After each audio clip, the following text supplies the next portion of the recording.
Dave, Yo, what's up, brother? How we doing? doing good. What's up? What's up, my neighbor family? What's going on, everybody? Sorry that we took a little hiatus. There was some shit that me and Dave, the big guy, had to handle. Life keeps coming at us, and we're just rolling with the punches best we can, and trying to stay afloat of everything. Positive, there's been some trying situations in my personal life. My dad's currently, had a stroke earlier this year on the 3rd of December, or January rather, and we're dealing with that right now. He's still with us. It seems like it might be a slow recovery for him, but A recovery nonetheless. yeah, he still has his wits about him, which is good. So we're very optimistic that we'll have him back home, soon enough. But we're very, very thankful so far for the doctors that have been able to tend to him, and the nursing staff that he's been lucky to have, because they've been amazing people. Shout out to the people at a little company in Mary Providence and Torrance. Shout out, whoop, whoop, whoop. I hope you guys enjoyed the Krispy Kreme donuts I took you guys. Wow, look at you. Hey, listen, bro. Look at you. I know my dad could be in a handful, so I gotta make sure that these people are taken care of. Wow, Krispy Kreme donuts. Krispy Kreme I don't get donuts. Krispy Kreme donuts. Yeah, it wasn't my genius idea. That was something V put in my Okay, ear. okay. So shout out to V for always dropping gems in my ear. Like, it'd be cool if you do this. I'm like, yeah, I might. You think Krispy Kreme donuts are good, huh? All right, I'm gonna give your dad a shout out on the Cali Caliente Power Mix.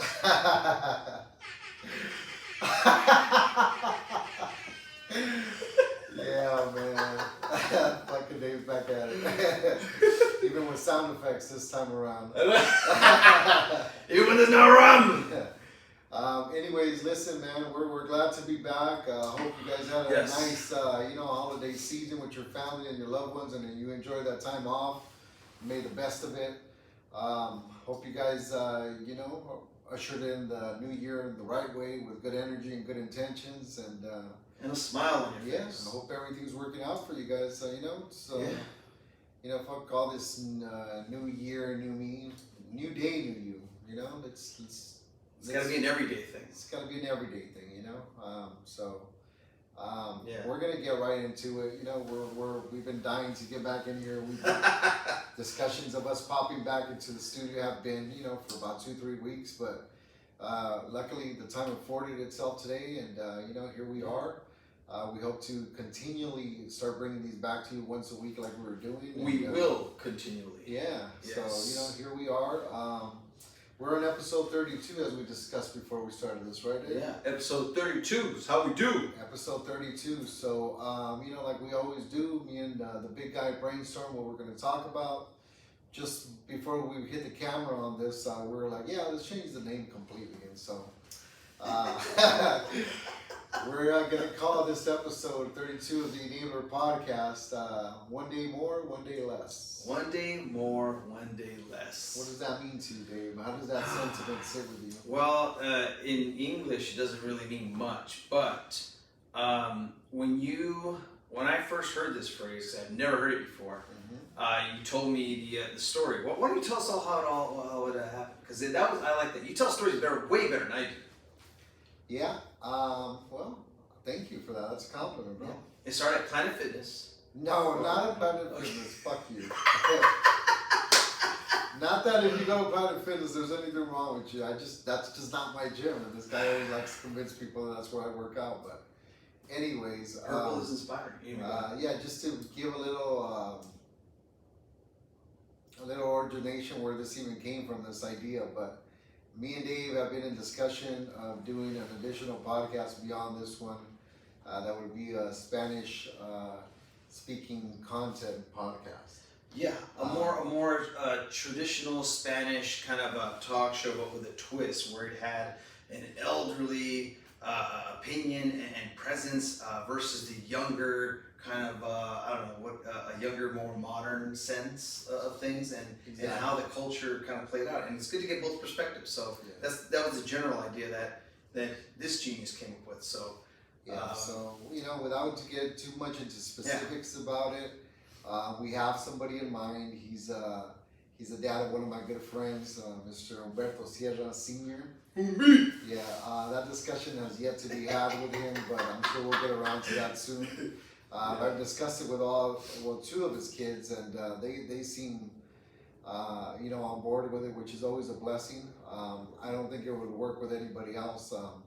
He's always been kind of like a father figure to me, because they've been gracious enough to allow me to be part of, a friend of the family. So I'm very grateful for that. And me and him just always had like the best dialogue, I was discussing with Dave and a couple other his kids, that I think sometimes we're quick to dismiss things that we might get from our parents or as men from our fathers, just because there's always that. What's the word I'm looking for, Dave? You can help me out. There's always that Dynamic. Yeah, the dynamic that fathers and sons have with each other. And this type of respect, like, oh, I could never say that to my father. That's my dad. Like, so it's... or on the other realm of that too. On the other, on the other side of that, like I've discussed before on this show, like me and my dad had a different dynamic where we're very similar in attitudes, and we're very prideful men, and it's hard for us to succumb to having conversations, and it's hard for us to swallow certain things sometimes. So our, for lack of a better word, has been hit and go our relationship, but I have found myself being very dismissive of certain advice that my dad has given just because of the source. I've had discussions with friends, and they're like, yeah, I could see where I've been dismissive of things that have come from my father just because of the dynamic that we've had with each other. But I've always gotten some of the best advice from Don Sierra Sr. And so I think he has a very good eye. He has a good head on his shoulders. I'm sure that he would agree that, he hasn't been a perfect father. Like, I don't, you as a father, I'm sure you haven't been a perfect father. Far from I haven't crossed that bridge. I haven't had, it just hasn't lined up for me yet. But, I'm sure being a father is not easy, and not everybody has it figured out, and, people tend to make mistakes. But that being said, I think every father has some gems to drop, and sometimes it's probably easier to accept it when it's coming from somebody that's not your own. So that's why I thought about doing a show like that, and so it's in the works. And originally the name was going to be La Moraleja, which is basically like the moral of the story. Sounds like a drink. Yeah, so it sounds different in Spanish. I like it. Some words from Spanish to English lose translation, and vice versa. Now, yeah. Tell them why. Now, tell us why you chose that name. The first one. We're naming this, the first one. Yeah, remember the first one? The first one. Just because, basically we're going to have discussions on life and on situations that, we've all dealt with as families and culture, as Hispanics, and religion, and beliefs and tradition. And we're going to basically reverse engineer them, take them apart, and get perspective from a younger generation and an older generation. Which is, to quote me if I'm wrong, the moral of the story? Yeah, so basically getting to the moral of the story. Yeah, so that's how we've seen it. So, that's what I thought. Yeah, I was like, okay. At the time I thought it was a genius name, but how things have a way of working out themselves, Now we've decided, I recently decided, just because of a transaction that I heard in passing the other day when I was going to the gym. Shout out to my boy Nicky, little gym partner. Big Nick! Big Nick, what up?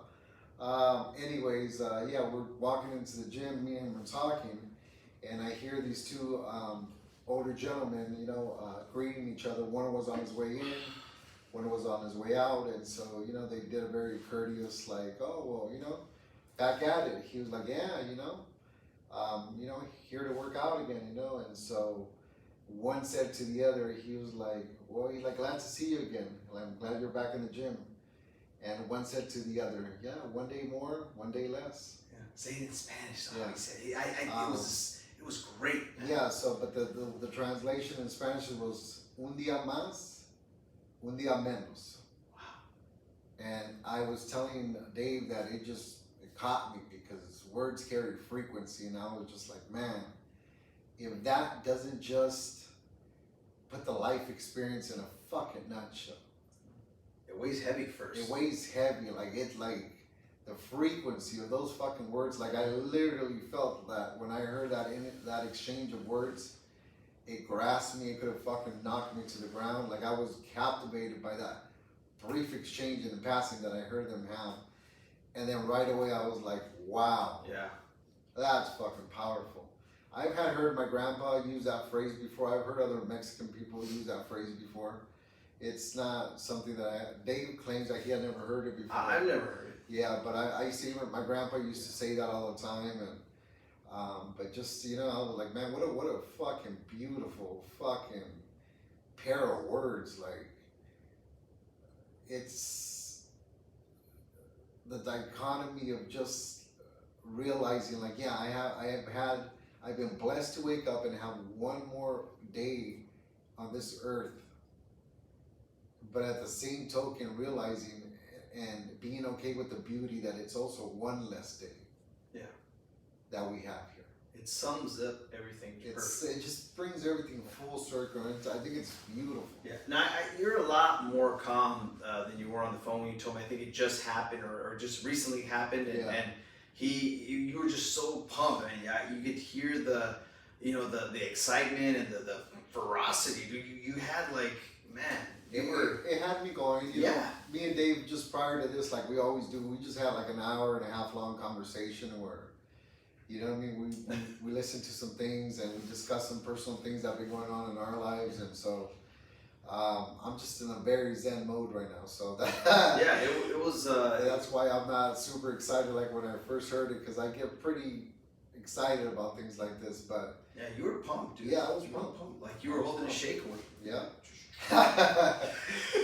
But anyway, yeah, that's something that we hope to be bringing you soon in the coming months. Like I said, things are still, getting sorted out. We need to come up with, a set for that podcast. And First, the conversation. Yeah, these things take time. So, but everything that's worth it in life takes time. So we hope to bring you something that's going to be thought-evoking, something that your parents would enjoy watching, is similar to you, something that's for all ages. And like I said, maybe you think that your parents don't have much to say because of the dynamic that you've had with them growing up, or maybe it's a great dynamic that you've had with them growing up, and you think that your parents should come on the show and share some of their gems that they've shared with you. And so Yeah. I can't see me not being able to invite any of my parents or any of my friends' parents on as guests. And so that's going to be exciting because I have also shared relationships with them. Every one of my close friends, their parents know me. I know their mothers by name. I know their fathers by name. I've always been very respectful to when I get invited to a family party. Never try to make a scene. Always try to make their parents feel at ease with knowing that their kids have a relationship with me. And so I also like to build relationship with the parents to let them know that, Of course. even though they've known in the past that I haven't always been on the up and up, and I wasn't always the perfect person, but at least they built enough of a relationship to me know that I was honest, and Honest and respectful. yeah, honest and respectful. So you know what I mean. I've won relationships with my parents, with my friends' parents as well, and that's huge to me. So I don't ever take that lightly. It's anybody that offers me their friendship, I always try to nurture that and never make them regret a day in their life that they accepted me into their family, because that's a very pretty private thing. And so I can speak for that Yeah. personally, but I can't say the same for myself though. But yeah. oh my god. But no, it's going to be a great way to see a fusion of those perspectives and have them delivered in a way to the audience, young and old, or whatever age, in a way that's never been translated before, because you and him, from what you've told me in detail, you guys have an interesting way of carrying conversation, a dynamic with humor, with real life situations and experiences, both good and bad. You guys are just gonna let off the top on a lot of things, and I think it's great. Yeah. I just, you know what I mean? Like I said, because I had a rocky relationship with my personal father, I always sought out father mentors. I always sought that out for whatever,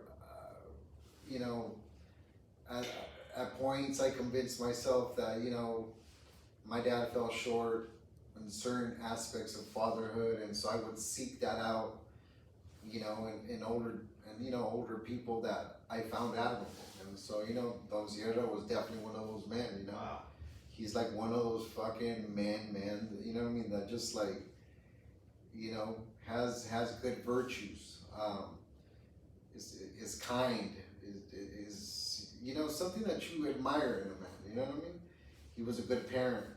I remember when we used to go out in nightclubs and stuff like that, and he'd bring his kid when his kid wanted to come out to us and listen to banda and listen to go to Parral and Farallon and all these nightclubs. His dad would allow him, and he would bring him personally. No shit. And so I remember his son would be like, "Oh, bro, sorry, my dad had to bring me." I'm like, "Bro, fucking wish my dad was that fucking involved, you know what I mean? To fucking take the time, Cool dad. Yeah, and so it was just like always little things like that I noticed. Like he was always very invested with his boys, with his daughter, just admirable qualities. And I'm sure you made it look so easy. Yeah, that I wish that I hope that one day if I have my own children, I'm able to, what's the word I'm looking for? Replicate. Yeah. Yeah, replicate, because that's how we learn. We see something that's admirable that somebody does, and we try to replicate it and duplicate it and make it part of us, because we want to do something that's admirable because it's worth doing. I think you spent a lot of time with him, and I think you've inherited a lot of those things that are taught and shown, or even you picked up on your own. And I think you're going to get the opportunity to now, not just with this, but in the future with your family, take all of that, and you're going to lead by personal example now with all of that. Yeah. And that's going to be something, man. I mean, when I first started, just like anybody that's young, I think I used to seek a different type of mentor. I used to seek people that had money, people that had luxury, people that had street fame, that type of shit. I mean, because you're young and you're dumb and you're impressionable, and this is what's hot, this is what people are doing, and so you look at things as a hierarchy, and this is what people respect. So then you try to embody that and try to mirror it and try to find your own identity in that. Yeah. But the older that I've gotten, I've kind of, all of that has fallen away, because I've kind of seen the fucking bullshit through that type of lifestyle and that type of facade in myself, first of all, and then once you realize it in yourself, it kind of falls off for everybody else, and then it's kind of like, oh, this is fucking nonsense. I just fucking spent 15 years of my life in this bullshit, but that's how you learn, what I mean? If I erase every bad decision that I've ever made, I erase all the wisdom I've gained from it. So Couldn't happen any other way. yeah, couldn't happen any other way. And so the older that I've gotten, like my close relationships now, which aren't many, but it's quantity over quality. I mean, it's quality over quantity. So now I find more admirable people that care for the families the right way, men that don't step out on their significant others, and are invested in their family, and make an effort and a commitment every day to keep showing up, and the unsung heroes, man, that no one ever celebrates. But it's like you can tell when somebody's making an effort and they're trying their best to make sure that they give their kids the best chance that they can possibly afford them with their limited education or their limited God, what's the word I'm looking for to explain this? Which word? maybe they try to show as much love possibly that they might not even have been shown possibly when they were growing up by their parents, but they always try to do better. You know, they always try to do better and give their kids whatever they didn't have or whatever they felt that they were missing. So that's true. I catch myself doing the same thing, so I know exactly what you mean. So yeah, that I'm hoping to bring that a little bit down the road this year. If all goes well, that's the intention, and you know, everything starts with an intention. So now it's just a matter of everything falling into place, and these things do take time because you know there has to be discussions on what will be discussed and the premise. I hope to make that a little bit more humorous, you know, so that we don't lose a lot of people because. You know, I don't think people have that much of an attention span. You know, not the people that we're going to be targeting. And of course. And you're a real funny guy, dude. It's gonna. So, you know, this one it's a different approach from what we're doing here, but a lot of slang and a lot of cuss words. Yeah. We're going to make it very calling, very relatable. We're going to make it very on trend with what's going on in the world. So I think it's going to be exciting, and I can't wait to bring that to you guys. And you know, God willing, it'll be amazing, and there'll be something in there that you guys might be able to find and share with your folks. And you know, I hope it becomes a family thing. You know, where people you know can share it with each other, and you know, those are my thoughts and those are my intentions, and hopefully it works itself out that way. So, anyways, we're gonna get into episode 32 of the Innate podcast. We're calling this One Day More, One Day Less, which in Spanish translation is Un Día Más, Un Día Menos. And just to circle back to the reason we picked that, it's because I think it just perfectly, in a nutshell, embodies the human experience and life in general. But instantly, it's like a slap in the face. When I heard it, all I said was, "Whoa!" Because that's what it hit. It hit me. Yeah, I mean, listen, you know, when wake up every morning and we're fortunate enough to have a breath in our lungs another day. We were blessed with one more day, but we realized that in this journey, since we've been diagnosed with life, there's no medicine for that. The only way out of that diagnosis is through death. That's right. And you know, that's a whole other conversation there, but the only ride I take. Yeah, I mean, there's no other way around it, and you know, it's just about enjoying the journey. And you know, some people, depending on what their beliefs are, or you know, what has been passed down by culture or by generation. Some people think there's a heaven. Some people think there's a hell.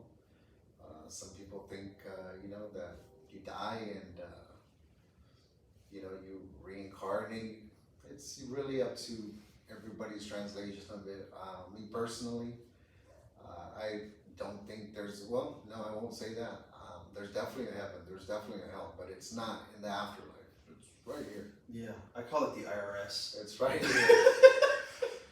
It's right here because it really just depends on what you make of this life that's been given to you. Yeah, we create the hell or you know the heaven. It's you know, it's what you make it, and you made it very clear to me on several occasions. And even when I felt like I was listening, but I didn't, I needed a few more lessons. You would point it out to me and say, "Look, these are things that you created. Step back and remember that you did this. Your decisions."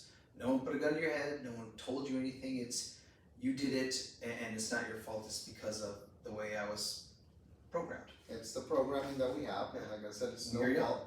Everybody is born as a child that's innocent, lovable, not jaded by life. And you know, the first 4 years that we spend with the people that happen to be our parents or our family, they form us. It's the programming that forms us. It instills our beliefs. It instills our actions, how we move culturally, how we move as a family, how we think. It sets our boundaries. It sets our structures, our virtues, what we find virtuous. Emotional reactions. The emotional intelligence that we possess as adults. Everything starts from the last trimester of you being in your mother's womb till about the age of 7 or 8. From you know. What the studies show. Harvard studies. Yeah, so you know, it's like, you know, we're not scientists or anything like that. We're not psychologists, but there's people that have dedicated their life to this. I follow their podcasts. I listen to them. I think they're very insightful because there's nothing better in this world than to figure yourself out. Jesse got that information for free. I had to go to a 4-year school. So it's just a quick little perspective there. Well, you know what I mean? Like, we all have a choice. I mean, you know, we all have a choice on what we search out and what we Google, and, you know, but I just find it intriguing. Just when I started on this journey of self-discovery, it's like, it was fucking amazing how little we actually know about ourselves. Not only that, the patience. I mean, you were never this patient before. Yeah. If correct me if I'm wrong. No. But that's the one thing that stands out to me the most is the amount of patience that you have to dive into these things and go deeper and break them down to the last compound and flip them over again and reassess. That takes an immense amount of patience, and that doesn't get overlooked, you know, very easily. Yeah. Because you know, in the past we've hung out, and I've seen you or you're short fused. So Yeah, this is sure. a big deal, man. Huge. Yeah. Oh, bro, I was just always in battle with myself, you know. Yeah, man. I used to, you know, think everybody was against me, and you know, get offended with anything that anybody ever said to me.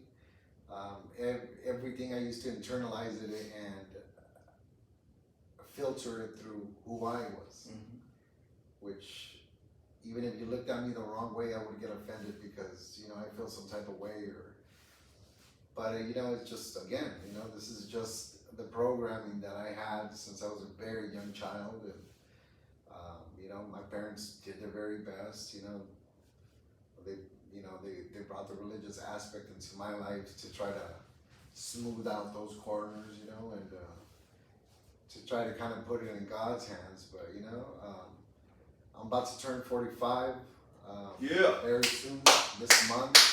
Shout out to all my aquas out there, all the Aquariuses. Stand the fuck up. We are Aquariuses. What's up, Rick Ross? What's up, Oprah? Oh, gosh. What's up, J. Cole?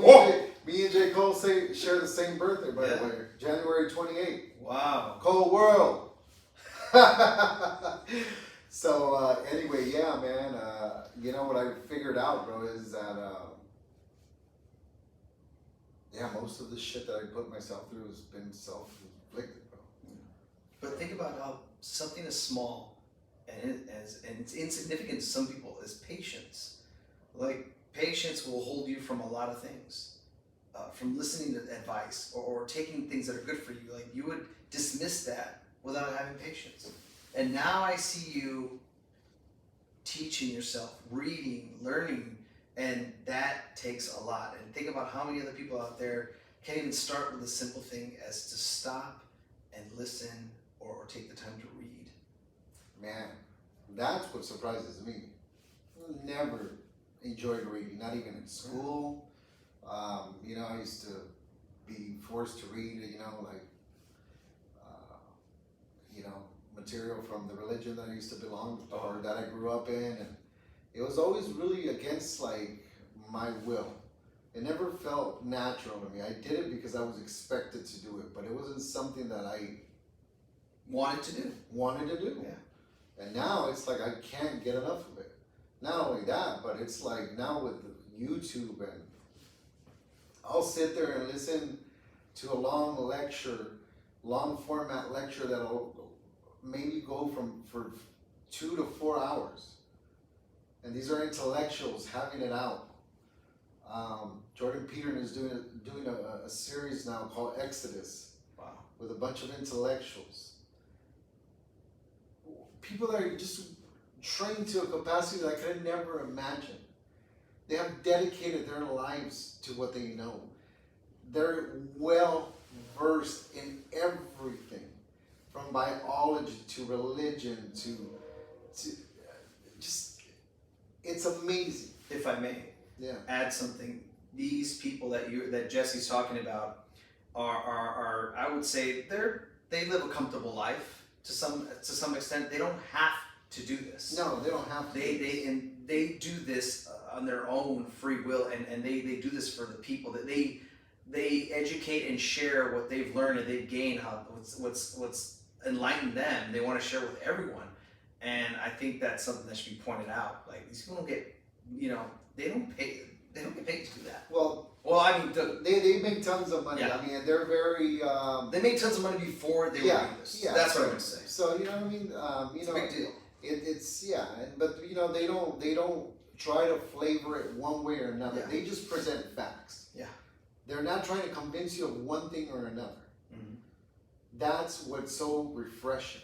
I think that's where most religions lose people. I mean, I don't know. Religion, like I've discussed in previous episodes, it's just not my thing. I've just seen through the illusion of it, and the more It's and not more genuine. the more and more I educate myself about it on a personal level, not because somebody told me or not because a certain faith is telling me that I should think this way or that I should do this because they're the means of salvation. The only thing that God is doing for us nowadays is allowing us to be alive enough to get up every day and make the right choices for ourselves. He's not making miracles where he's gonna all of a sudden put his divinity in you where you're gonna make all the right choices. This is a spiritual process that it's exhausting. And just when you think you've made an advancement, more shit comes up for you to unpack. I mean, I got 45 years of shit that I've been suppressing, never dealing with, not wanting to acknowledge that I'm, the one that's blamed. It's always been easier to, what's the title that we discussed about going with outsourcing our dysfunction? Outsourcing, yeah. It's always been easier for us to outsource our dysfunction. Like let somebody else deal with it. Let Big Brother, let government deal with my dysfunction. Let this church deal with my dysfunction. Let this group that represents me deal with what's wrong in my life. Wow. And it doesn't work that way. You can buy into concepts and buy into idealisms and all these movements that are going on now. Yeah. You can buy into that. At the core, at the end of the day, if you don't sit there on an individual level with a real desire to change your circumstances in life, but a real desire, you gotta literally be tired of your own shit, but not just fucking tired, like sick and tired, like where you're fucking disgusted of repeating the same goddamn thing time after time after time. You gotta be that fucking sick and tired, and even then you will slip back. You will slip back, but that's how sick and tired you need to be to even attempt to go on this journey of self-discovery. You're gonna have to swallow pills that you never imagined you would have to swallow. You're gonna remember everybody that told you that you were the fucking problem, and you're gonna have to swallow that and realize that they were right, but realize that they were no better than you because you guys were in the same boat. Like like attracts like. So You have to become aware of that. you gotta become aware. You gotta become very aware of yourself. The awareness has to be turned on. You gotta become very aware in the process of all your weaknesses, of all your shortcomings, your limitations, the lack of intelligence you possess. Even what you're enduring at that moment. Yeah, intellectually, emotionally. It's a self-revelation. You basically gotta burn everything off down to the core, and if you're lucky, you'll be left with the foundation. That's a magic. Yeah, you just said something. If you're lucky. If you're lucky. I can recall very short. I was in a management position, and literally every day I woke up in the morning and drove to work. I felt like a piece of me was dying, and even then, I had this guy ear fucking me on the way back home about and telling me the truth. And even then, I didn't want to let go. That's how clamped it is onto you. That's how hard it's making you believe. It's creating that vision that everything is all right, but it really isn't, and it sucks. I remember we were just discussing this the other day, and I actually I have discussed this prior in previous podcasts. That I shared with Dave that one of the things that I would find so infuriating would be when my sister and my mom would tell me, "You're just like your father." That there's nothing that you could do to get under my skin more than to tell me that I'm just like my father. Whoa. But as it was revealed to me recently, listening to somebody speak, Dr. Lipton, James Lipton. Okay. He said he was talking about a fictional character. He was like, so and so told John that he reminded him of his parents. And what do you think John said? And I'm like already internalizing the response. He was like, absolutely not. I'm nothing like him. Why? Because he didn't admire certain qualities about his dad. But in reality, he was exactly like his father. Because where did he get all his programs from? Yeah. Who did he spend the first 8 years of his life with? His father. We are all our father until we decide not to be. But it has to be a conscious decision. As long as you don't decide not to be, you are your father, or maybe even worse. You're the next version of him. If you think your dad had some shortcomings, hold on to the shortcomings you're gonna pass on to your kids. Because this shit grows and compounds generation after generation after generation of not addressing shit that's been passed down from lineage to lineage to lineage. It just compounds. And you never know how fucking fast that interest grows. So you gotta be very conscious. And if you are a person like I used to be, that used to get offended by people telling you that you were just like your father, take a very good look in the motherfucking mirror, because chances are they're absolutely right. Wow. And that's the bad thing. The good thing is that you don't have to be. Simple as that. You don't have to be. You just decide like, hey, listen, dad was not great. I love him. These are the good qualities that he had. These are the qualities I will try to replicate that he taught right. me. And now this is a whole new do-over for me. There you go. I get to reinvent myself however I find fit. Mm-hmm. And guess what? If I wouldn't have had the bad examples of my dad, how would I have known what not to be? That's right. Yeah. So it's just a narrative switch. Everything is about perspective. I was looking at it wrong. Yeah. I had exactly the dad I was supposed to have to make me exactly the version of myself that I am now. You think my dad's gonna be mad at me because I've transgressed and improved on certain qualities that he might have even felt that he fell a little short on? Do you think he'd be mad at me? Would you be mad at your kids if they turned out a little bit better on certain limiting things that you had about yourself? Or would you be proud that they transcended you?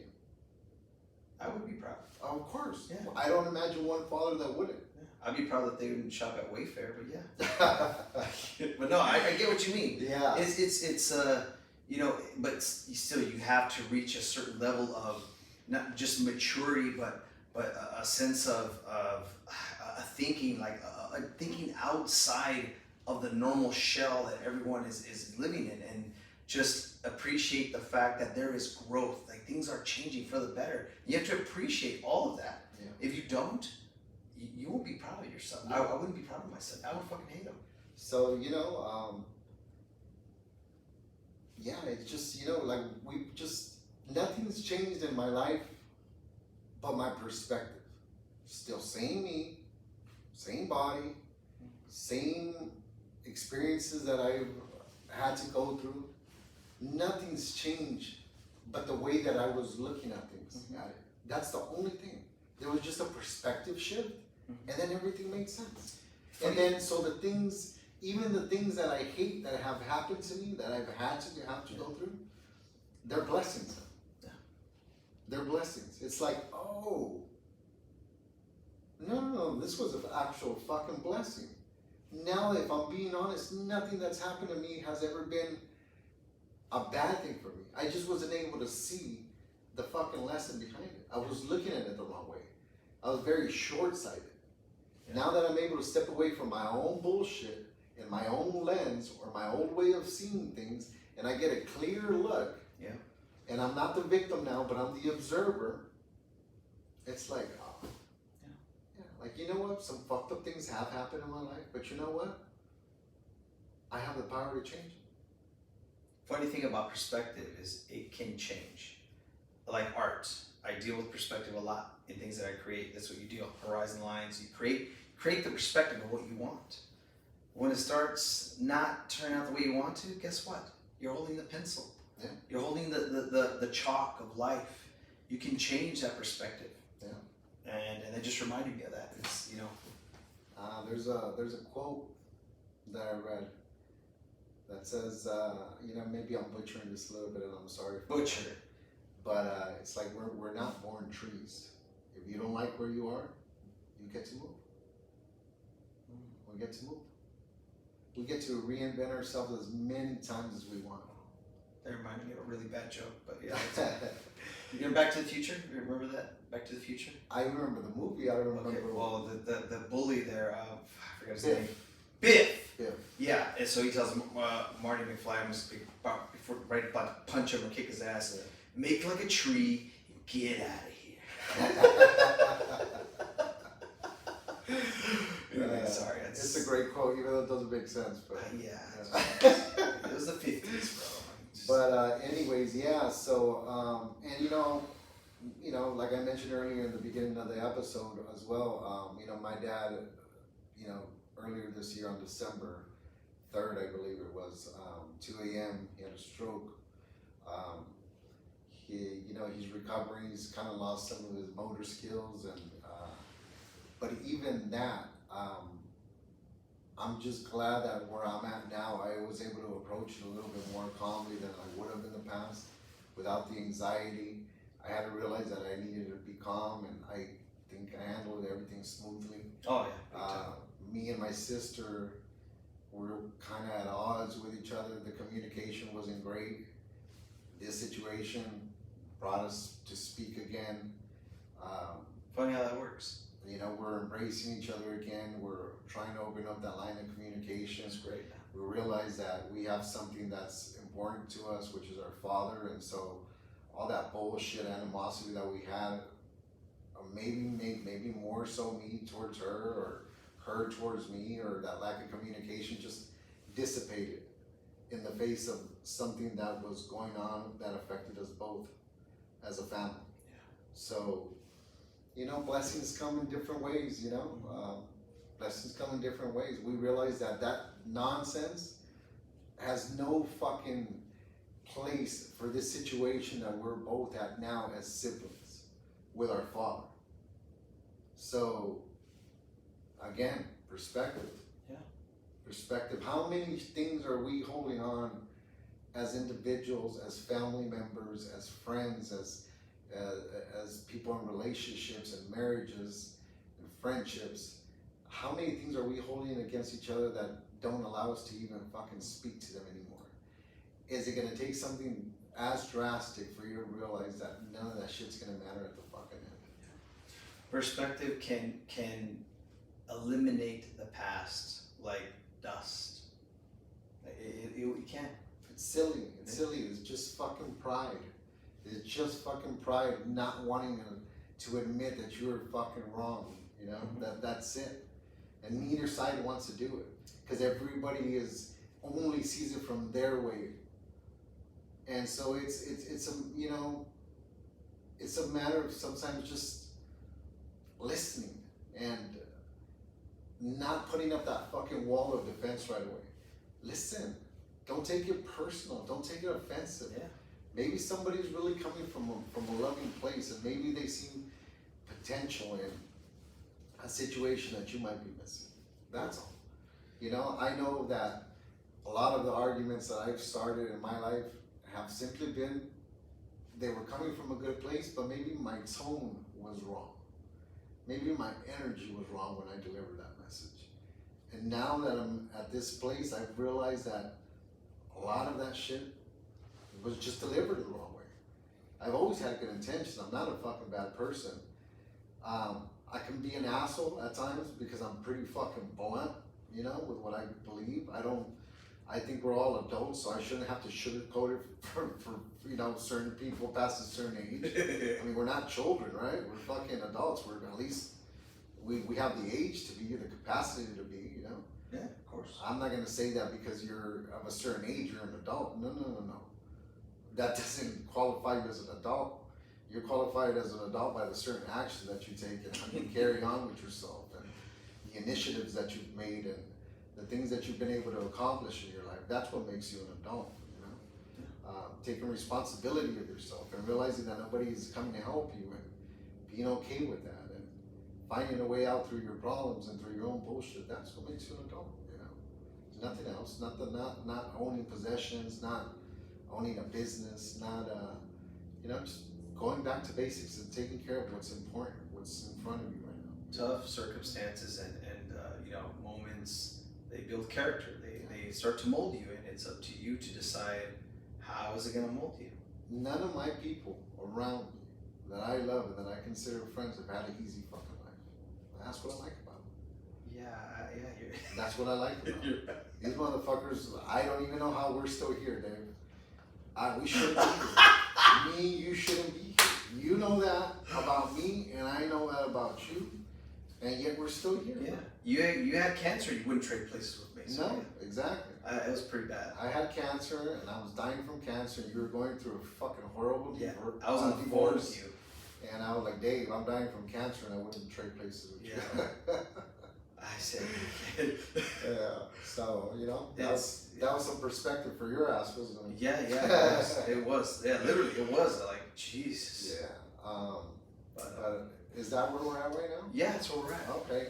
Listen, folks, we're not, you know, we ran a little bit past, not too much, but. Oh, it's all right. Listen, you know, there's a lot more that we want to get off our chest, but just to recap, we call this one Un Día Más, Un Día Menos. English translation, not so hot. It means one more day, one less day.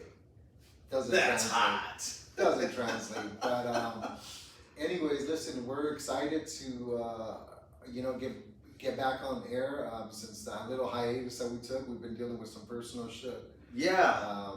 I have two, but I won't say it. Yeah, our financial situations have changed a little bit. They've opened up a little bit more for us, and so it's exciting because it's going to allow us to invest a little bit more on our personal little project, which is this podcast, and us being able to come on air and share with you guys at least for 45 minutes to an hour on a weekly basis, and hopefully give you something to ponder and, you know, something of value that you might be able to embody in your own personal life and you know, take the information and move it into transformation. There you go. Because that's what it's about. Information that's not embodied doesn't do anything. You must take the information and move it into transformation. If that's not the case, then you're just becoming dumber by the day because you're learning more and more shit and doing less and less. So Ooh, that's a low blow. maybe stop watching. Maybe stop learning.